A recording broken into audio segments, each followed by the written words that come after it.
હવે સુરત શહેરમાં ટ્રાફિકની દિલ્હી જેવી સ્થિતિ જોવા મળી રહી છે। સુરત શહેરમાં ઠેર ઠેર ભારે ટ્રાફિક જામના દ્રશ્યો સર્જાયા છે। તો ટ્રાફિકની સ્થિતિ કેવી છે એના આકાશી દ્રશ્યો પણ સામે આવ્યા છે। ઉધના જીવન જ્યોતથી ઉધના દરવાજા સુધીના આ ટ્રાફિક જામના દ્રશ્યો સામે આવ્યા છે। આ ઉપરાંત મજુરા ગેટથી ring road textile market bridge પર ભારે ટ્રાફિક જામ જોવા મળ્યો છે। હજારો વાહનો કલાકો ટ્રાફિકમાં ફસાયા હોવાના આ દ્રશ્યો સામે આવ્યા છે।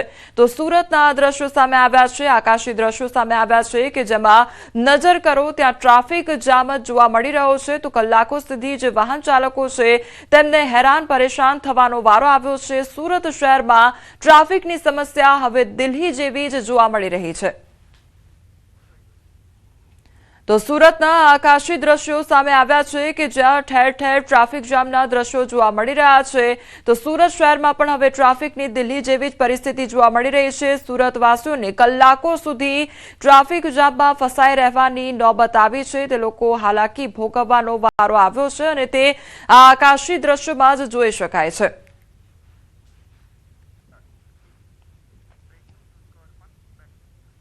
સુરતમાં તેરા તુજકો અર્પણ કાર્યક્રમમાં ચોરીનો જે મામલો સામે આવ્યો હતો તેમાં કતારગામ પોલીસની આંખમાં ધૂળ ઝોકનાર આરોપીની ધરપકડ કરી છે। આરોપી પાસેથી પોલીસે આપેલા રૂપિયા રિકવર કરવામાં આવ્યા। શાતીર ચોરે પોલીસની આંખમાં પણ ધૂળ નાખી દીધી, જેની પાસે 3 મહિનાનું ભાડું ચૂકવવાના રૂપિયા ન હતા અને પોલીસના હાથે રૂપિયા 2.69 લાખ લેતા જોવા મળ્યો હતો। મકાન માલિકના જ ઘરમાં રત્ન કલાકારે ચોરી કરી હતી। પહેલા રાંદેરમાં રૂપિયા ભરેલી થેલી સાથે બાઇક મળી હતી। પોલીસ બાઇક માલિક સુધી પહોંચી તો પરત આપી ફોટો સેશન પણ કર્યું હતું। મકાન માલિકે સોશિયલ મીડિયામાં વિડીયો જોયો અને શંકા ગઈ તો મકાન માલિકના ઘરમાં જ ચોરી કરનાર રત્ન કલાકારની કતારગામ પોલીસે ધરપકડ કરી લીધી છે।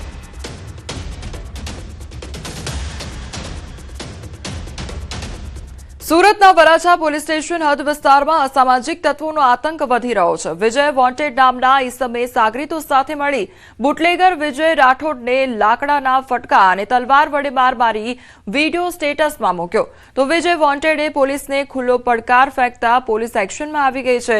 વરાછા પોલીસે તાત્કાલિક અસરથી વિજય વોન્ટેડની અટકાયત કરી તો ઇજાગ્રસ્ત વિજય રાઠોડને ગંભીર હાલતમાં સારવાર માટે હોસ્પિટલમાં ખસેડવામાં આવ્યો છે।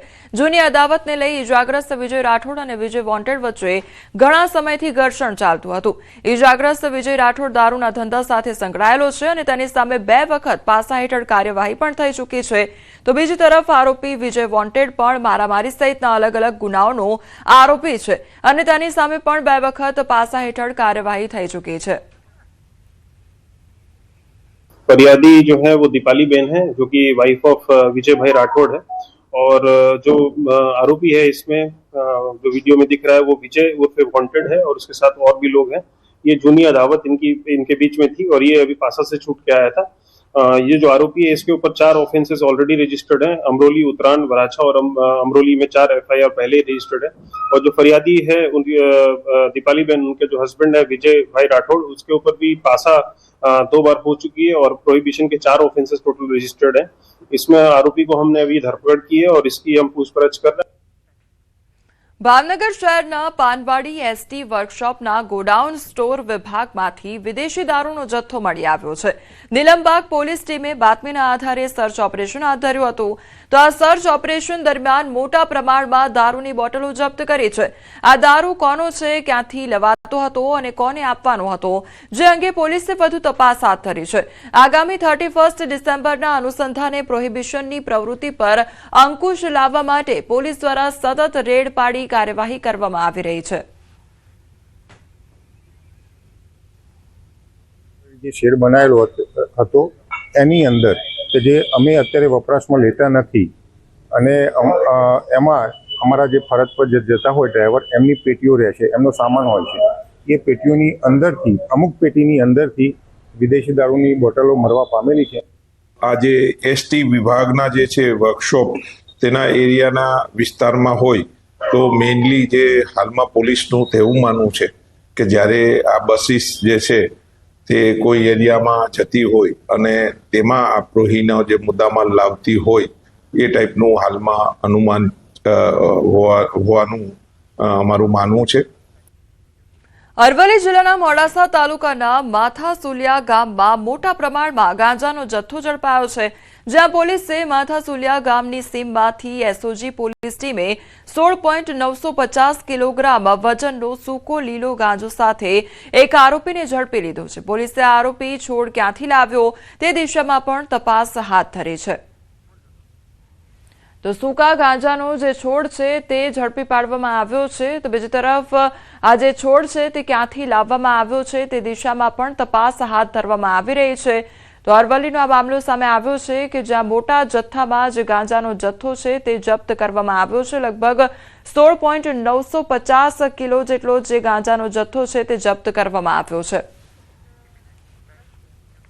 ગુજરાત એટીએસ અને રાજસ્થાન પોલીસ 7 ડ્રગ્સ માફિયાઓને ઝડપી પાડ્યા છે.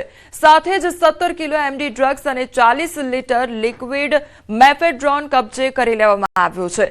જોધપુરના શેરગઢમાં ગુપ્ત ટ્યુબવેલમાં આ ચાલતી high profile MD drugs factory મળી આવી છે.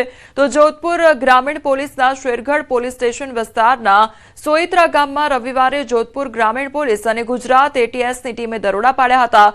દરોડા દરમિયાન એક ઓરડીમાં એમડી ડ્રગ્સ બનાવાતું હોવાનું સામે આવ્યું હતું. પ્રાથમિક તપાસમાં જાણવા મળ્યું છે કે આરોપીઓ મોડી રાત્રે ટ્યુબવેલ પર પહોંચતા રાસાયણિક પ્રક્રિયા પૂર્ણ કરતા અને સવાર પડે તે પહેલા રવાના થઈ જતા હતા. આરોપીઓ 5 પકડાયા છે. એમાં જોધપુરના 2 આરોપી છે, એક અમદાવાદ શહેરનો આરોપી છે અને 3 પ્રતાપગઢના આરોપી છે. તો પ્રતાપગઢ જે છે એ ત્યાંથી પણ માલ મેન્યુફેક્ચરિંગ થઈ અને સપ્લાય થાય છે, જે રાજસ્થાનમાંથી ગુજરાતમાં, મધ્યપ્રદેશમાં, અલગ અલગ રાજ્યોમાં પણ જાય છે. તો એ રીતે આ છેલ્લા 20 દિવસથી અહીંથી કેમિકલ વગેરે એકઠા કરી અને કાર્યવાહી